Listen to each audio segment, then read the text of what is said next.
La TVT au cœur de l'information.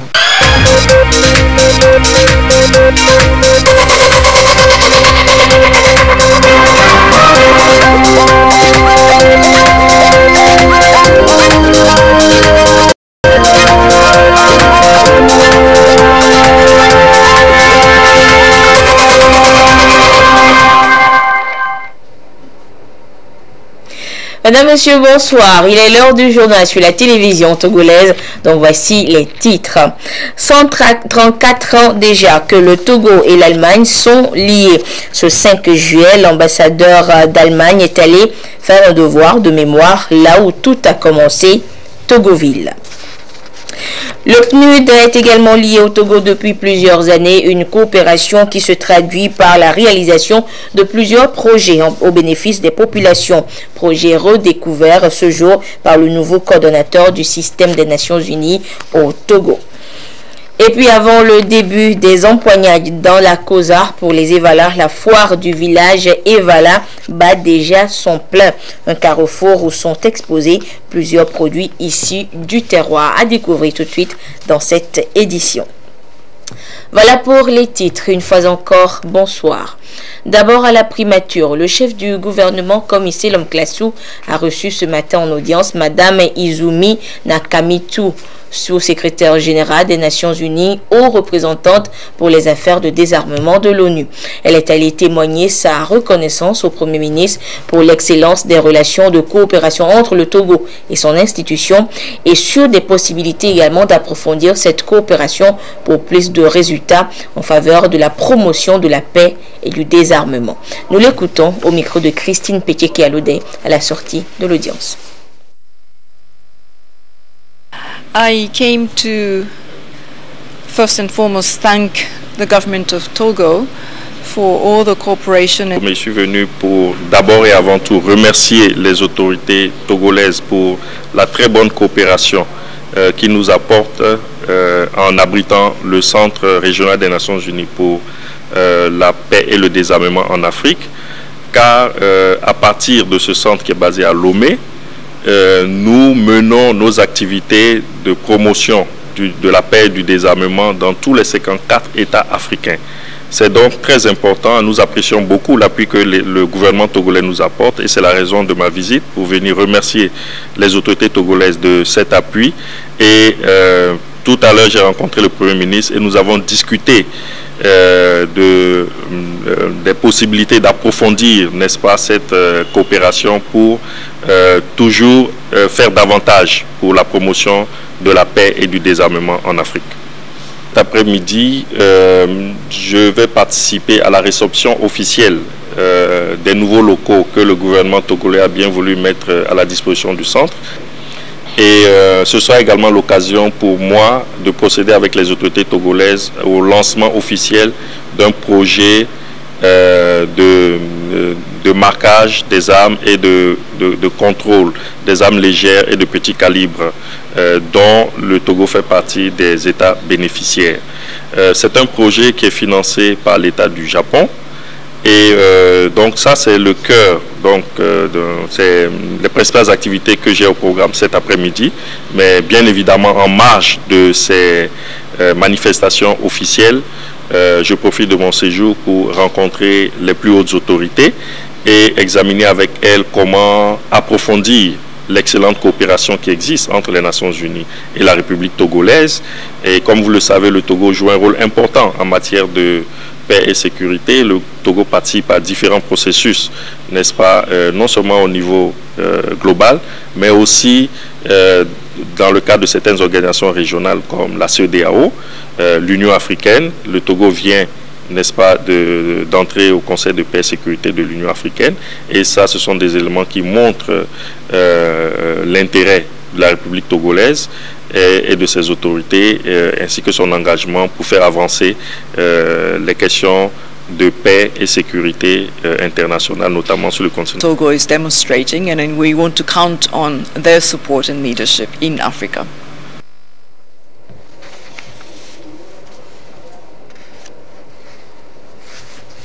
Et il faut noter que Madame Nakamitou a donc présidé la cérémonie d'inauguration du nouveau centre des Nations Unies pour la paix et le désarmement en Afrique cet après-midi à Lomé. Nous reviendrons sur cette cérémonie inaugurale dans nos prochaines éditions. Les différents acteurs de l'agriculture, de l'industrie, du commerce et opérateurs économiques se sont retrouvés ce matin à Lomé pour analyser et valider le plan stratégique d'utilisation de l'AGOA. Ce document comporte des axes qui vont permettre de promouvoir le commerce et les échanges économiques entre l'Afrique et l'Amérique. L'objectif pour le Togo est de maximiser les échanges commerciaux vers l'Amérique dans un cadre légal en vue du développement du pays. Les précisions avec Dédé Koussao et Rachel Aoukou. Le Togo se dote d'une nouvelle stratégie pour accroître les exportations et tirer pleinement profit des opportunités AGOA. Il s'agit d'un document qui devra servir de référence en matière d'action et de procédures à suivre afin de bénéficier davantage de l'AGOA. En effet, depuis son adhésion à la loi AGOA, peu d'opérateurs économiques togolais arrivent à exporter leurs produits et pourtant le marché est là et la demande grande. On n'avait pas mobilisé toutes les ressources possibles permettant à l'opérateur économique qui est resté beaucoup plus commercial que agriculteur. Vous savez, aujourd'hui, un businessman peut être un grand agriculteur et nous voulons que les Togolais changent de paradigme et aillent vers les ressources agricoles. C'est ça qui va nous permettre de nous enrichir. Le document va être utilisé par tous les représentants ici du monde agricole et à partir de là, propagé pour que tout le monde puisse être informé de comment pouvoir exporter en direction des États-Unis. Cette stratégie vient renforcer les actions entreprises par l'État togolais pour la mise en œuvre de l'AGOA. Depuis son admission à l'AGOA, le gouvernement togolais a toujours manifesté sa volonté d'œuvrer aux côtés des opérateurs économiques afin de leur permettre de tirer meilleur profit de l'AGOA. Pour y parvenir, de nombreuses actions sont entreprises et visent à mettre en œuvre les recommandations des différents forums AGOA, dont entre autres la mise en place du comité national AGOA Togo, la création du centre de ressources AGOA, l'élaboration d'un plan d'action à court et moyen terme, l'institution d'un système de visa pour l'exportation des vêtements et textiles aux États-Unis d'Amérique. Le document soumis sera donc analysé par ces experts, puis validé afin d'être mis à la disposition des opérateurs économiques togolais.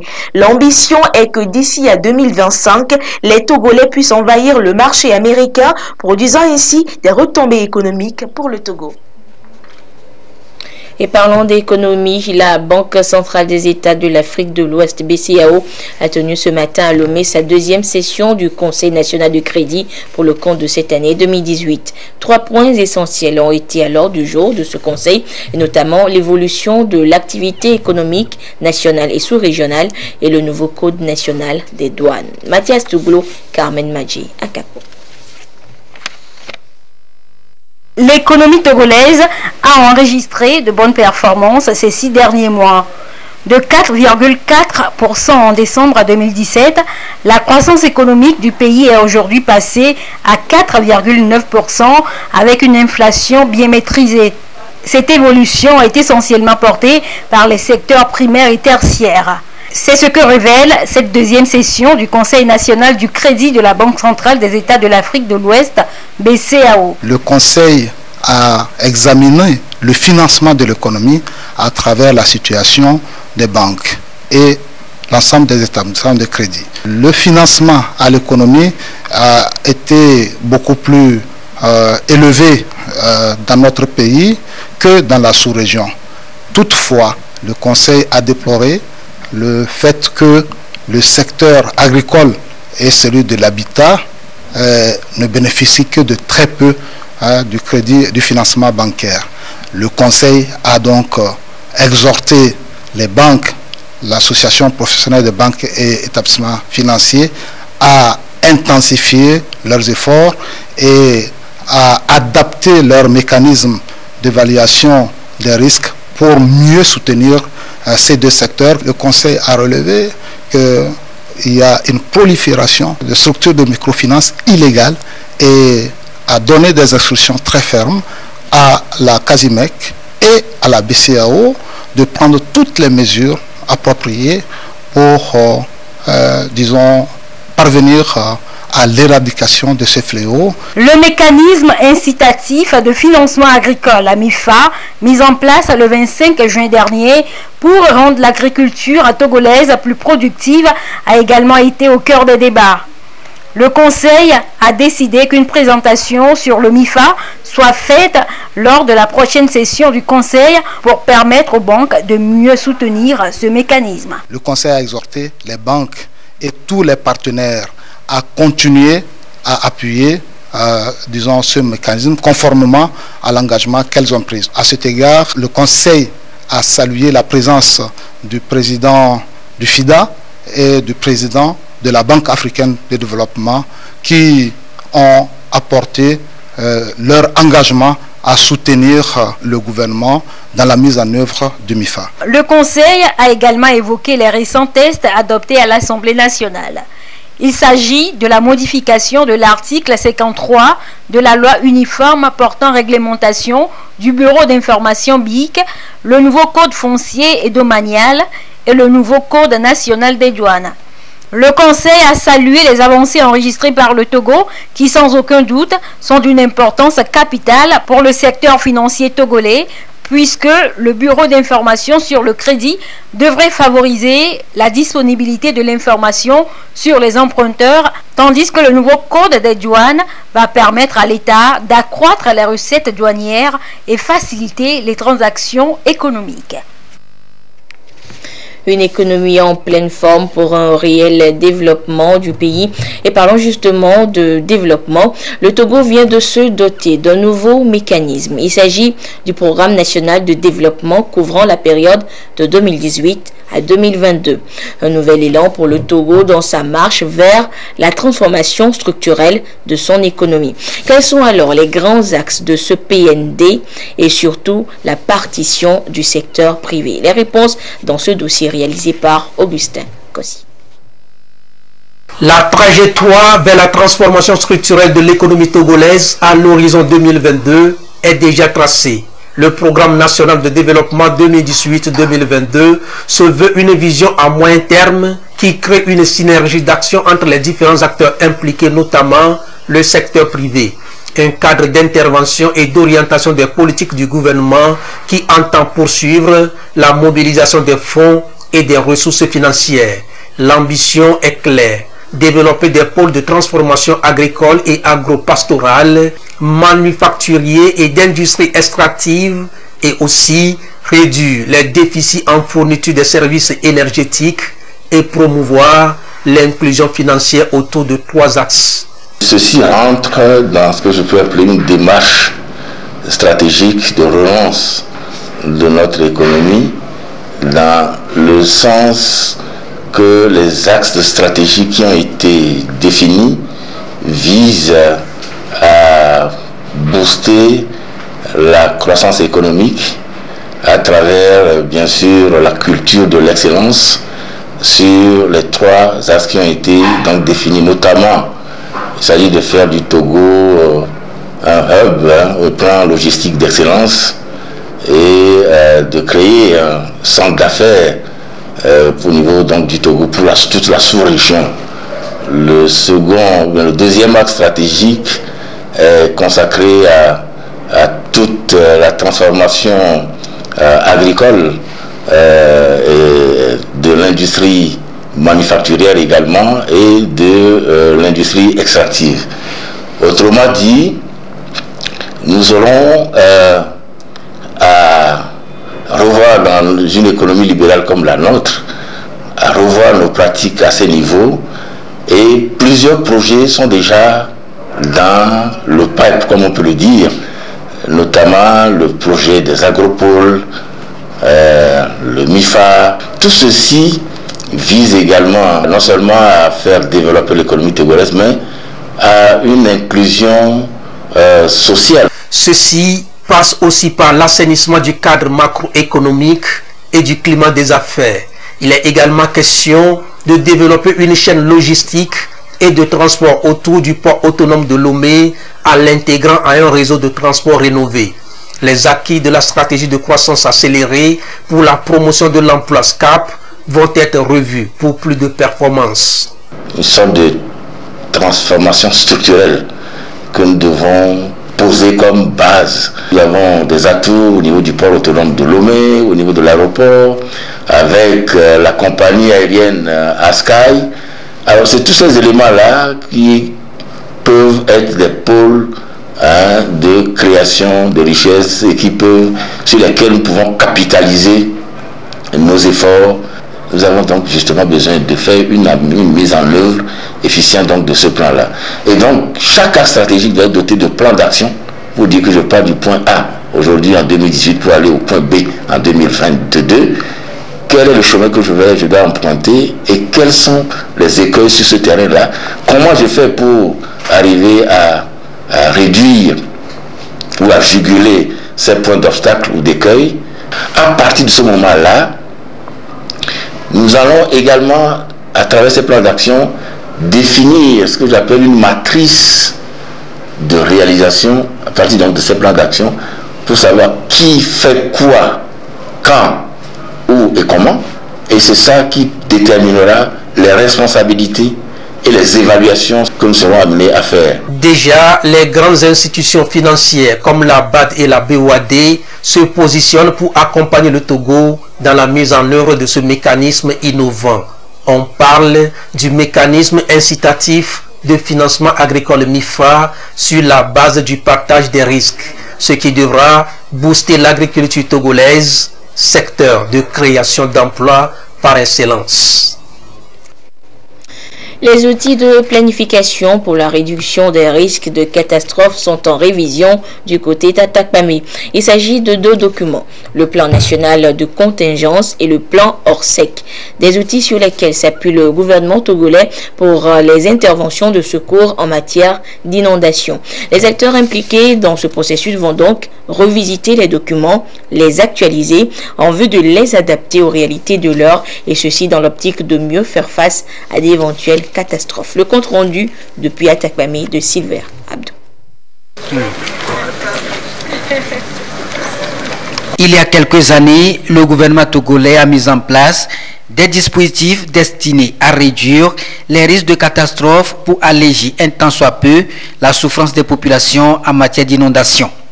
Ces dispositifs sont relatifs au plan national de contingence et du plan Orsec, des plans d'organisation de secours d'urgence après inondation pour mieux faire face au retard dans les interventions sur les lieux de catastrophe.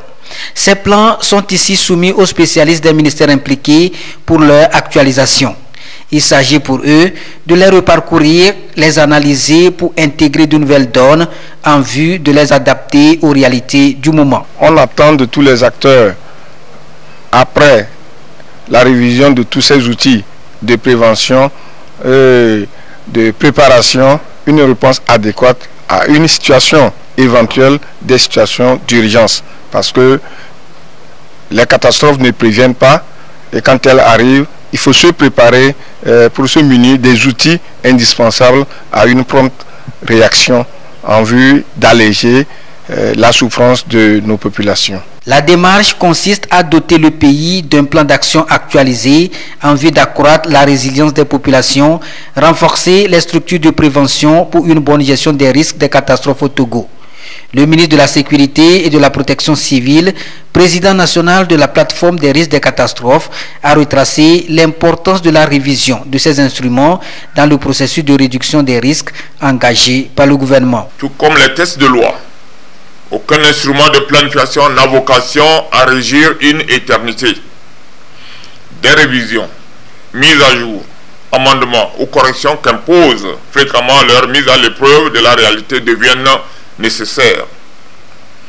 C'est là l'objectif de la présente rencontre, au cours de laquelle vous aurez à examiner et à analyser le contenu de ces deux instruments que sont le plan Orsec et le plan national de contingence multirisque, en vue de les adapter aux réalités du moment et aux besoins actuels de notre pays. Avec les résultats enregistrés dans le contexte de la mise en œuvre de ces outils, les acteurs vont donc les rendre beaucoup plus performants pour mieux répondre aux urgences sur le terrain en matière de secours. Et parlant d'urgence, le Togo dispose désormais d'une stratégie nationale RED+, réduction des émissions dues à la déforestation et à la dégradation des terres. La première mouture du document est soumise à validation ce jeudi à Lomé. Et c'est un outil important qui permettra au pays de faire face aux défis liés à la déforestation et à la dégradation des terres, tout en assurant une gestion durable des ressources naturelles pour mieux préserver la biodiversité. Les précisions avec Aïcha Ziebrou et Prudence Zinsou. Une stratégie nationale pour mieux gérer les forêts et préserver la biodiversité au Togo. Le processus a été lancé depuis janvier 2015 pour relever les défis environnementaux qui se posent avec les effets des changements climatiques. Le pays enregistre un faible taux de couverture forestière estimé à 24,24% en 2015 et perd malheureusement 5% de surface forestière entre 2000 et 2010. L'urgence de corriger la situation devient un impératif pour assurer un développement durable et permettre aux forêts de jouer efficacement leur rôle. La RED+ est donc une approche bien conçue, suivant une démarche participative et inclusive. La première version de cette stratégie nationale sera améliorée à ses assises. Lorsque les axes et les options stratégiques sont validées, doit subir encore une deuxième analyse pour s'assurer que les options retenues n'ont pas d'impact négatif majeur. Cela passe par la phase d'évaluation environnementale, sociale et stratégique qui va être entreprise au cours de la deuxième phase. Et à l'issue de cette deuxième phase, on pourra amener à redéfinir des options ou à éliminer certains s'il s'avérait que des impacts négatifs majeurs ont été identifiés. Cela nous amène à la deuxième version de la stratégie RED+, qui va être également consultée par les différentes parties prenantes. Une meilleure gestion des forêts pourrait impacter significativement le développement socio-économique. Le Togo s'inscrit dans cette dynamique avec l'appui de ses partenaires, notamment le Fonds de partenariat pour le carbone forestier, l'Allemagne et la Banque mondiale. La mise en œuvre de cette stratégie nationale RED+ est très attendue. L'importance du processus RED+ au Togo tient au fait qu'il vise à infléchir la tendance à la dégradation et à la déforestation observée en optant pour une gestion durable des forêts existantes et un accroissement du patrimoine forestier. La stratégie nationale constitue une opportunité de proposer des mesures à court, moyen et long terme permettant de faire face à tous les défis liés à la déforestation et à la dégradation des forêts, en assurant une gestion durable des forêts, l'augmentation des stocks de carbone et la préservation de la biodiversité. C'est donc une étape importante franchie par le Togo dans l'application des recommandations de la COP16 tenue à Cancun en 2010. On envisage d'ores et déjà l'élaboration d'une deuxième version du document qui prendra en compte les nouveaux enjeux environnementaux. Sois le premier acteur de ta santé. Ce n'est pas un ordre, mais plutôt le thème de la deuxième édition du marché du bien-être et de la santé du Togo, Mabest, ouverte depuis hier à Lomé et de jusqu'au 8 juillet prochain sur le terrain de Tochi. Des produits locaux 100% naturels seront exposés avec des séances de sensibilisation pour amener les populations à adopter des comportements alimentaires sains pour préserver leur santé. Rufine Komaclo et Clarisse Aticlé pour le compte-rendu. Que ton aliment soit ton premier médicament. C'est le cri d'alarme de la deuxième édition du marché du bien-être et de la santé au Togo, Mabest. Une plateforme d'exposition, de dégustation d'aliments santé et surtout de consultation nutritionnelle et diététique. Dans les stands, que des produits locaux 100% naturels à base du soja notamment, avec des dégustations à l'appui. C'est une initiative du magazine Santé Éducation avec pour thème « Sois le premier acteur de ta santé ». Marché du bien-être et de la santé de cette année met l'accent sur ce que chaque individu devait faire individuellement, parce qu'il revient à tout un chacun de faire un choix, d'avoir des informations. Et donc nous avons tous les atouts pour avoir une bonne santé. Nous avons nos produits locaux qui sont très efficaces, qui sont des aliments nutritifs. Nous avons tous les paramètres pour être en bonne santé. Au nombre des partenaires du MABEST, le ministère de la Santé et le Centre national de transfusion sanguine qui veulent profiter de cette tribune pour appeler les populations à donner de leur sang pour sauver des vies. Le problème de la transfusion, c'est que les gens n'ont pas les informations. Et donc nous pensons qu'à cette occasion, on va profiter pour mettre vraiment l'information à la disposition de la population pour qu'elle comprenne le bien fondé du don de sang. Et à l'occasion, ceux qui sont convaincus, ils peuvent déjà commencer à faire leur don de sang puisqu'il y a des lits de prélèvement qui seront installés. Donc nous invitons massivement la population à passer au stand du CNTS pour écouter les informations sur le don de sang et surtout faire le don de sang. La deuxième édition du MABEST se tient du 4 au 8 juillet sur le terrain de Tochi à Lomé. En dehors des communications publiques et des débats sur les bonnes pratiques alimentaires et sanitaires, les populations bénéficient sur place de dépistage gratuit de l'hypertension artérielle, du diabète, du surpoids et de l'obésité. 24 candidats ont un fauteuil présidentiel. C'est ce qu'il faudra retenir donc pour la présidentielle du 29 juillet prochain au Mali. On connaît désormais les noms des candidats en lice pour cette élection. Ils sont 24 au total dont la candidature a été validée par la Cour constitutionnelle de ce pays. En page nationale, les activités du Fonds d'aide à la culture FAC Gestion 2018 ont démarré officiellement ce jour. Les artistes du Togo ont échangé avec le comité de gestion sur les modalités pratiques d'octroi du fonds et les conditions d'éligibilité. Le dossier des demandes d'aide est ouvert depuis le 3 juillet dernier et sera clôturé le 28 septembre prochain. Les précisions avec Robert Potogbe et Clarisse Atikle. Oh, je ne savais pas. On ne peut pas oublier passer. C'est le top départ des activités pour la gestion 2018 du Fonds d'aide à la culture FAC. Face aux artistes, la direction du Fonds d'aide à la culture a expliqué la feuille de route de l'appel à projet pour le financement des projets culturels, que ce soit dans le domaine des arts de la scène, des arts plastiques, du cinéma audiovisuel, de la littérature ou encore du patrimoine culturel. Le canevas doit être rigoureusement suivi. Nous avons saisi l'opportunité qui nous est offerte pour leur dire la rigueur qui doit entourer la gestion du fonds d'aide à la culture. Nous avons dit aux artistes que nous allons continuer le renforcement de leurs capacités afin qu'ils puissent être à même de présenter des projets bancables.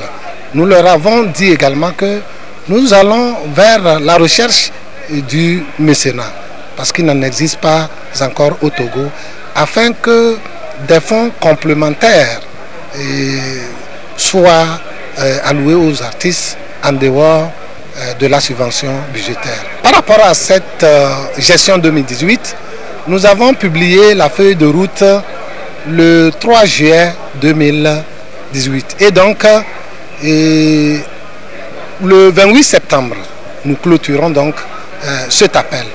À cette rencontre de lancement de la gestion 2018 des activités du FAC, il a été présenté le bilan du fonds pour les 5 dernières années. Il en ressort donc qu'au niveau des 5 domaines d'intervention, 657 projets culturels ont été accompagnés depuis l'opérationnalisation du fonds pour un montant total de 1,316 139 000 francs CFA. Et pour le FAC, les objectifs sont globalement atteints. Par exemple, le domaine du cinéma. Et grâce au fonds d'aide à la culture, le cinéma est redynamisé au Togo. Il y a eu des prix qui ont été remportés au CLAP Ivoire, 2 années successives. Le Togo a remporté les meilleurs prix. Quand je prends le domaine de la littérature, depuis l'opérationnalisation du fonds d'aide à la culture, je peux dire qu'il y a plus de 5000 ouvrages qui sont au fonds d'aide à la culture et que nous allons dispatcher dans les centres de lecture et d'animation et la bibliothèque sur toute l'étendue du territoire national. La rencontre du FAC avec les artistes se poursuivra dans les chefs-lieux des régions. Le FAC est une initiative du gouvernement afin de rendre compétitifs les artistes togolais sur le marché artistique national et international. Il fait également la promotion des industries culturelles pour en faire un des leviers de développement de notre pays. Aide et Action Internationale, organisation qui veut faire avancer la cause de l'éducation en Afrique de l'Ouest, était en assemblée générale à Lomé cette semaine. Il s'agissait pour l'organisation de dresser le bilan de l'année écoulée et de définir les perspectives pour cette année 2018. Les précisions avec Christine Pichikaloude. L'objectif numéro 4 des ODD prône une éducation de qualité tout au long de la vie. C'est dans cette logique que plusieurs organisations, dont Aide et Action Internationale, œuvrent aux côtés des gouvernements à travers ces multiples actions sur le terrain. Les défis en matière de l'éducation sont énormes, selon cette association qui se bat au quotidien pour aider à les surmonter. Quand l'enfant va à l'école, quel est l'environnement qui est propice pour que l'enfant puisse réussir à l'école? C'est relatif également ces défis au renforcement de compétences des enseignants. Le plus gros défi, c'est le défi du financement. Nous travaillons pour prendre en charge ces défis et construire des projets concrets. Qu'est-ce que nous souhaitons pour l'Afrique? C'est une éducation de qualité tout au long de la vie, de la petite enfance à l'enseignement supérieur, en passant par le secondaire, l'enseignement technique et professionnel, l'enseignement supérieur. Sans oublier l'éducation des adultes et l'alphabétisation. En réalité, c'est une éducation ouverte, inclusive. Cela veut dire qu'il ne faut pas laisser de côté les personnes qui vivent avec un handicap, par exemple. Grâce aux appuis de l'organisation, environ 1 300 000 personnes ont été touchées par ces interventions dans 10 pays en Afrique en 2017. Les responsables de l'association sont à Lomé en assemblée générale. Nous venons ici chaque année pour faire le point, les problèmes que nous avons traversés pendant l'année écoulée, les défis à venir, la réalisation des programmes de travail que nous nous sommes fixés. Aide et Action Internationale agit pour un monde où la dignité est assurée pour tous grâce à l'éducation, levier de développement humain. Je vous le disais en titre, le Togo et l'Allemagne célèbrent 134 ans d'amitié et de coopération. Il vous en souvient, c'est le 5 juillet 1884 que le consul allemand Gustav Nachtigal signait le traité de protectorat avec le roi Mlapa III à Togoville. Et dès lors, le Togo et l'Allemagne étaient liés par une même histoire. En souvenir de cette date historique, l'ambassadeur d'Allemagne au Togo, Christoph Zander, s'est rendu à Togoville ce jour. Ceci pour visiter le milieu et rendre hommage aux acteurs de ce lien entre le Togo et son pays. Le compte rendu avec Serge Tastom et Luc Cassi. Ici, au pied du monument de l'amitié germano-togolaise, dans le canton de Togoville, qu'ont été lancées les festivités marquant la célébration du 134e anniversaire de la coopération entre le Togo et l'Allemagne. Les bases de cette relation d'amitié ont été jetées le 5 juillet 1884 avec un traité de protectorat signé entre le roi Mlapa III de Togoville et le consul général de l'Allemagne d'alors, Gustav Nachtigal. Des années après ce traité, un partenariat gagnant-gagnant s'est établi entre les deux pays. Le Togo, pour sa part, a pu acquérir de l'expertise et des appuis financiers dans la réalisation de divers projets de développement. Cette amitié donne l'opportunité à ces deux nations de garder cette coopération jusqu'à ce jour en vue d'un développement durable. Et je vois que c'est le moment opportun que cette amitié apporte un fruit à Togoville et pour le Togo tout entier. 3 domaines ont été définis par le gouvernement allemand pour ses interventions au Togo. Il s'agit de la formation professionnelle, l'agriculture et la décentralisation avec la reprise de la coopération en 2012. Des actions qui viennent accompagner et soutenir le gouvernement togolais dans ses actions pour le bien-être des populations. Bon, ici à Togoville, on a déjà commencé à discuter les projets il faut maintenant voir ce qu'on peut réaliser pour la future du Togoville. Mais pour parler de manière plus générale, on a eu des consultations entre les deux gouvernements il y a quelques mois et on va faire les négociations formelles entre les deux gouvernements dans les mois qui viennent. Et on va vraiment voir une continuation dans ces efforts. Et je me félicite aussi du fait que l'Allemagne a pu accompagner le Togo pour être membre du Compact with Africa, une initiative des G20. Et le Togo a pu entrer en avril de cette année. Et je crois que ça va faciliter la tâche du Togo d'attraire l'investissement privé. C'est une nouvelle page de l'histoire qui s'écrit à la commémoration de cet anniversaire de l'amitié germano-togolaise. En plus d'une visite au musée de Togoville et du site choisi pour ériger le centre des jeunes de la localité, l'ambassadeur d'Allemagne au Togo a eu des échanges avec les jeunes du canton de Togoville sur des projets porteurs pour le développement de leur localité. Nous sommes jeudi et Claude, bonsoir. Bonsoir Anita. Et Claude, tu es encore là, donc au rendez-vous de la page des sports et cap directement sur le Grand Thône, précisément à Dapaon, où 16 équipes de football de la Ligue Nord des Savanes sont entrées en compétition dans le cadre de la 24e édition du tournoi de la Tabaski. Placé sous le thème plus de fair play dans le football de la Ligue Nord des Savanes, le dit tournoi permettra également aux jeunes de fraterniser et aux organisateurs de détecter les talents, comme le précise Désiré Aloy, notre correspondant permanent depuis Dapaon.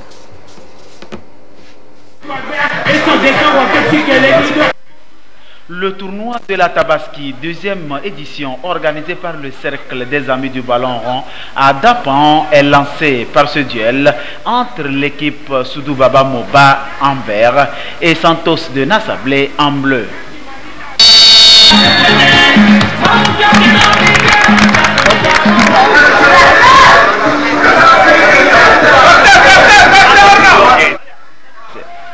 Santos, à l'entame, mène un jeu offensif et replie Soudoubaba dans son camp, mais sans une action décisive. Soudoubaba se réveille et menace son adversaire à la 10e minute. Soudoubaba, pour la première fois, rentre dans un tournoi de football et répond à l'appel de KBRD pour fédérer la jeunesse de la région des Savanes autour du ballon rond avec des idées de paix et de citoyenneté. Thème: plus de fair play afin de bannir les violences sur les stades. Plus engagé de part et d'autre, la pression est partagée entre les deux équipes jusqu'au citron, 0 but partout. À la reprise, le jeu est concentré au milieu du terrain. Pas d'action concrète, malgré la détermination affichée par les uns et les autres. Au bout des 90 minutes de jeu, le match se solde par un score de 0 but partout. Les équipes sont vraiment fair play et le fair play est ressorti. Nous voulons que le fair play règne et continue par régner sur les grandes équipes aussi. Puis, avec ce match nul, nous allons remonter la pente. La pente, ce n'est pas encore un problème. Match nul, c'est pas, ça ne fait rien. Donc le fair play règne, ils n'ont qu'à suivre le pas.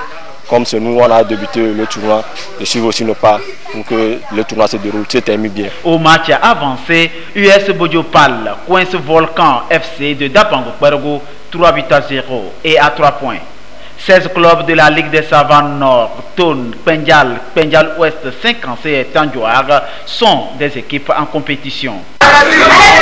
Les jeunes de la savane, les fraterniser et permettre aux grands clubs, en l'occurrence Fouadan Football de Dapaon, de détecter des jeunes qui vont étoffer la saison prochaine son effectif et profiter, cultiver au maximum possible le fair play pour que la paix règne chez nous ici à Dapaon.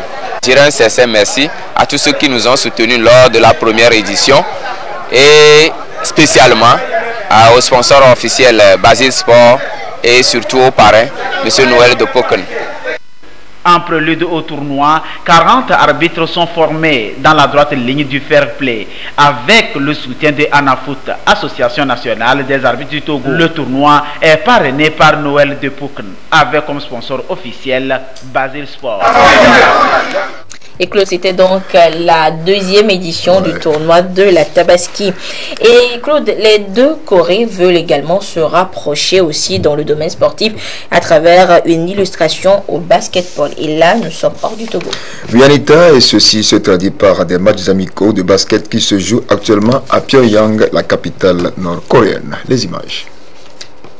Et des femmes, pour commencer, dans ce petit gymnase du nord de Pyongyang, nourris ont salué l'événement sous le regard du ministre sud-coréen de l'unification et du vice-ministre des sports nord-coréen à droite. Un clapping et une chorégraphie plus tard, la rencontre a mêlé joueuses des deux nations. Pour la petite histoire, c'est l'équipe verte, celle de la prospérité qui l'a emporté d'un point. Pour la grande histoire, les hommes aussi ont joué. Même couleur de maillot et un match nul à la clé. Les deux Corées continuent de se rapprocher par le sport, cette fois le basket. De quoi remplir quelques cœurs de fierté. 뿌듯한다고 생각이 좀 들었고요. 하여간 뭐 생각보다 또 북추 선수들하고 잘 어울리는 것 같고, 하여간 좀 오늘은 뭐 기억에 평생 기억에 남을 경기 같은 생각이 듭니다. Ces 2 jours de matchs amicaux ont été annoncés par le leader nord-coréen lors de son discours du Nouvel An. Mais Kim Jong-un, fan de basket, pourtant ne s'est pas déplacé au gymnase de Pyongyang. Mais l'essentiel est ailleurs, aujourd'hui dans cette diplomatie du basket, comme hier sous la forme de défilés communs aux Jeux Olympiques d'hiver, comme bientôt aux Jeux Asiatiques, où les deux Corées, techniquement toujours en état de guerre depuis 1953, feront équipe commune en canoë, aviron et basket féminin. Et Claude, quelques informations en bref pour terminer. La Fédération togolaise de football porte la connaissance des entraîneurs et éducateurs de football retenus dans le cadre du stage de recyclage qu'elle organise en partenariat avec l'Académie Adisport du 9 au 20 juillet 2018, qu'ils sont attendus à l'hôtel Excellence le dimanche 8 juillet à 12h précises pour information très importante. Le secrétaire général Pierre Lamadoukou. Pour finir, Anita, rappelons que les quarts de finale de la Coupe du Monde Russie 2018 commencent demain à partir de 14h avec le premier match Uruguay-France. Alfred Corani sera donc à la présentation. Donc des matchs à suivre donc en direct sur la télévision togolaise. Bien sûr, nous sommes au cœur de la Coupe du Monde. Merci Claude et nous nous retrouverons donc jeudi prochain pour d'autres informations sportives. Ce communiqué du gouvernement, à présent, le gouvernement rappelle à la population togolaise que la traditionnelle opération Togo propre des premiers samedis aura lieu ce samedi 7 juillet 2018 de 6h à 8h sur l'ensemble du territoire national. Il invite à cet effet les habitants des quartiers, des villes et campagnes, les chefs de services administratifs, les responsables des sociétés publiques, parapubliques et privées, les autorités municipales, traditionnelles et religieuses, les comités de développement des quartiers, les associations et organisations de défense de l'environnement et de promotion du civisme et de la citoyenneté à se mobiliser massivement pour le succès de cette opération.